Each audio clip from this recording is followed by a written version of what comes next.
What's happening, YouTube? Oh my goodness. What a really nice, really good, intense game that the Clippers had against the Dallas Mavericks. So, as y'all know, on Thursday night, the Mavericks, especially Luka Doncic, went really crazy on us. But the Clippers still fought pretty hard.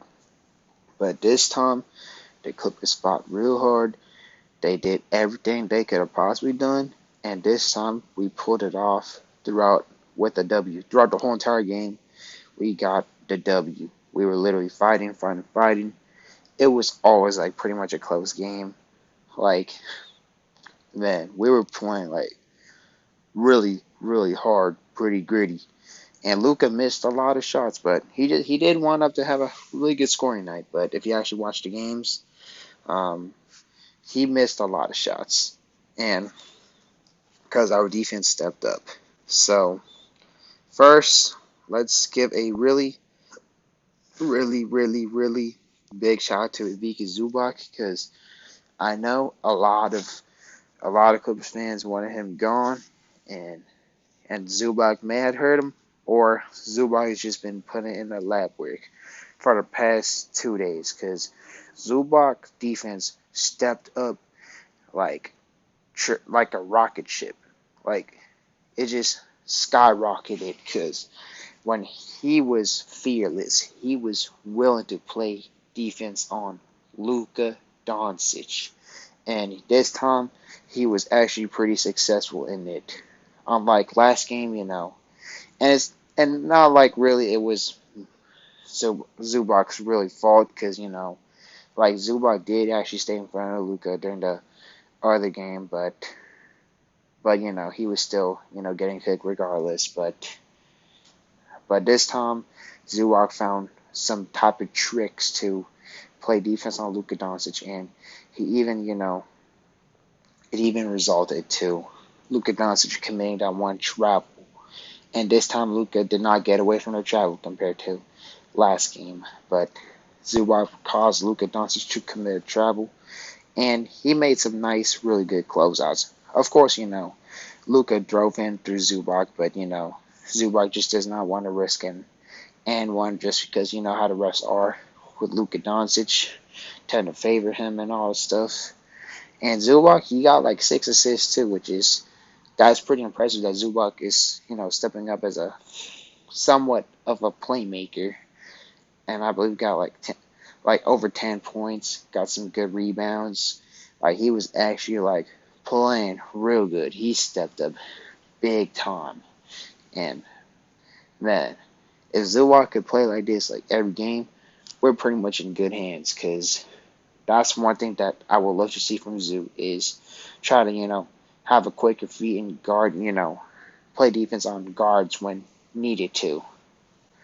And of course, I would love to see Zubac try to expand his range, but I guess with all the years, Zubac for some reason cannot really necessarily shoot threes or even mid ranges. He's still like a traditional big, but he stepped up big time. Like not even like I don't think like even Gobert would even step out and guard Luka Doncic like how Zubac did because Zubac was fearless. He was he did not back down from the challenge. So we just all have to give the props to Ivica Zubac. Just big shout out to him. Reggie Jackson. He was pretty much in the game for the whole time. He was getting all the buckets, just buckets after buckets. He was slashing. He was shooting threes. And one thing that we also had to copy from Reggie Jackson is his hustle was on something else. He was literally like wanting to get all the boards and all the stuff as well too. Like he was man, like Reggie. We all know he's a bucket and he's pretty clutch, but this time he added hustle to his game, and man, that's literally a really deadly element to add to a player like Reggie Jackson. Like imagine hustle, getting buckets, like Reggie, big government. He's been he was definitely key in this game. Muck, especially Muck. Like he's definitely been holding down the line for the Clippers lately. And Muck, he does not really disappoint. He got buckets, shot some threes, and he played that beautiful clutch defense against Luka Doncic that caused him to airball. I know it was Reggie on Luka, so and Muck was helping out, so double team Luka, and Luka he ended up with airball, and that's a pretty smart thing to do. Like just double team Luka, then he would pass the ball, which results in a turnover, or he misses the shot, and that's a really big plus. And one thing we just got, thank goodness, is Luka is pretty bad at free throws. Thank goodness for that. All right, but yeah, nevertheless, Muck just played a really clutch defense, and he just did what he usually does: get some threes, get some buckets, and he even made a lot of tough shots. He really did. Like I believe it was that one fadeaway. I forgot who was it. Dorian Finney-Smith, I believe. Like that's just like Muck's been, he like I said, he's been holding it down for us. And then Terrence Mann, he stepped up big time. He got aggressive, making mid ranges, hustling. He was slashing. Literally lived rent free in Luka Doncic head. Literally, like they got into it. Like especially like literally 2 3 years ago. Like Terrence Mann and Luka, they already had the beef like a while back, and then now it's just showing. Like this is probably gonna be a really interesting rivalry to say the least, cause man, Luka was kind of like somewhat, I don't know, he did some type of gesture to Terrence Mann, just tell him to come on, like fight him or something like that. But Terrence Mann, of course, didn't take the bait, and then we ultimately took the dub. So, but yeah, when Terrence Mann plays aggressive, it's just really good for the Clippers. Like just want to take all types of shots, and then he scored like he ended up with 20 points, and that's one thing that we love to see. And then throughout the team in general, our ball movement just improved dramatically as well too. Um, Also, it sucked to see Norman Powell to get hurt with a turf toe.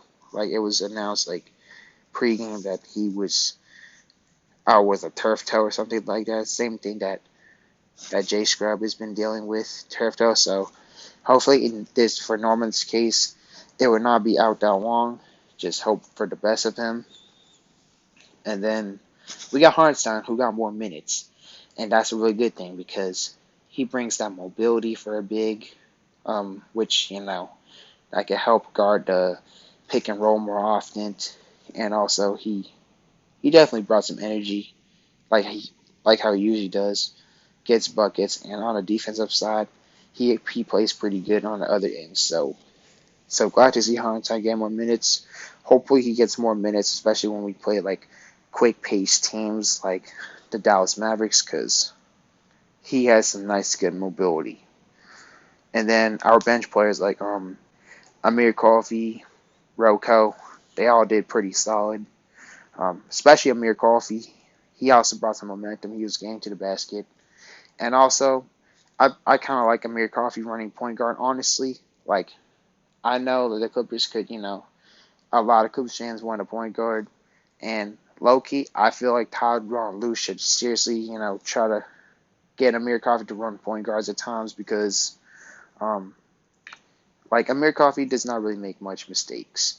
And when he, like, the way how he passed the ball just makes our offense, like, go a bit faster.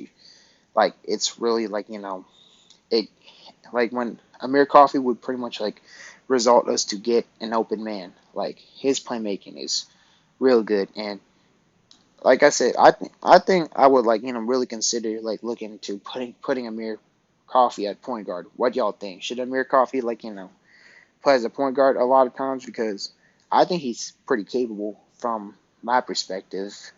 And but yeah, other than that, he was getting buckets. Well, I don't know about getting buckets, but he made some solid plays. Slashing, especially he was pretty aggressive as well too. He may not have been scoring like how much like back in January, but he was still making a lot of impacts. Rocco, he did pretty solid as well too. He made that one really crazy shot, and that was just wild and epic. But Rocco has proven to be a pretty solid addition for the Clippers too. Brings that versatility, brings that good defense, just that beautiful 3-and-D mindset. And let's see who else. Luke Kennard, also big shout out to him as well too. I know he was kind of like he was off in the first half, but then the third quarter, I want to say, that's when he also like sparked a little fire. Basically, got us made back-to-back shots, which definitely gave the Clippers a lot of momentum. And that's what Luke could definitely do. Just get some, just switch some shots, which gets us some points and all of that. And pretty much every single Clippers player did their part. Like no one did bad at all in general. So this was a really beautiful win. And also the refs did, like try to BS against the Clippers again, but Clippers still managed to pull it off because Terrence Mann got smacked in the head by Dorian Finney-Smith. Man, and that was only called a common a common foul. Like literally, Tim Duncan got ejected for laughing, but Terrence Mann got smacked in the head, and it was just a common foul. Like, man, that that play just should have been at least like a flagrant one or something like that. Cause smacked in the head, like, can you imagine? Can you imagine if Marcus Morris did a play like that? He would literally everybody would be calling him to be banned from the NBA. But when Terrence Mann gets smacked in the head by Dorian Finney-Smith, nothing happens. It's just crickets. Like, simple as that. But nevertheless, what a beautiful win. Everybody, everybody stepped up. Especially Zubac. He improved like what type of knowledge? It just skyrocketed. Let's just say that. But anyways, just let me know about what you think about this win. Be sure to leave a like, comment, subscribe, and I'll try to talk with y'all in the comment section. And pretty satisfying. Let's just say that.